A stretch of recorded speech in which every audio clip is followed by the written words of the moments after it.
Привет! Сегодня поговорим о том, как стимулировать жиросжигающий гормон. В других видео я уже рассказывал о гормоне роста и других жиросжигающих гормонах, их всего 6. Но мы редко говорили про гормон под названием глюкагон. Что такое глюкагон? Это не глюкоза. Глюкагон — это гормон, который активирует сжигание жира. Его производит поджелудочная, и его функции противоположны инсулину. Инсулин — это главный гормон, производящий жир, а глюкагон — это один из главных жиросжигающих гормонов. Есть пара вещей, которые активируют глюкагон. Первое — изнурительные тренировки, но тут есть нюанс. Ключевое слово — изнурительные. Регулярные неизнурительные тренировки, вроде качания бицепсов, ничего не сделают. Вот ключ к стимулированию глюкагона. Нужно делать упражнения, которые задействуют все ваши мышцы в интенсивной степени. Буткэмп тренировки или бёрпи — это упражнения, в которых вы делаете упор лежа, а потом выпрыгиваете.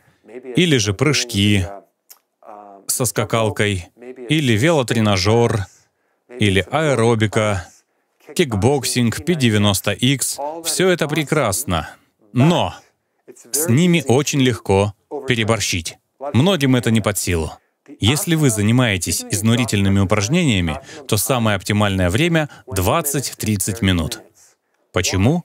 Потому что если заниматься дольше, то на восстановление уйдет долгое время. Некоторые занимаются по часу.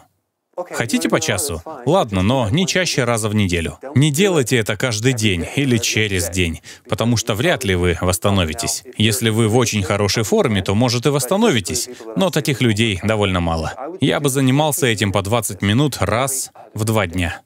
Ключ — изнурительные тренировки. Под конец вы должны обливаться потом и думать: «Вот это было здорово». Лично мне нравится колоть дрова. Нравится брать те дрова, что я наколол, поднимать их и нести. Я беру поленья и несу их, для меня это хорошая тренировка.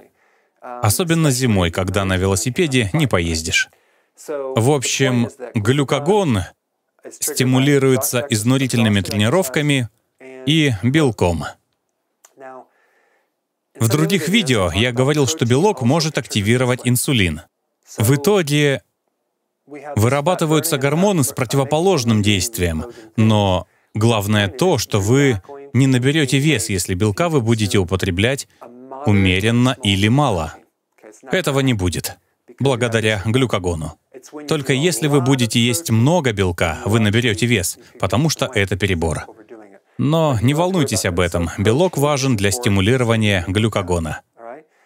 И последнее, что стимулирует глюкагон — это снижение уровня инсулина, потому что глюкагон — это противоположность инсулину. Как держать инсулин на низком уровне? У меня об этом куча видео.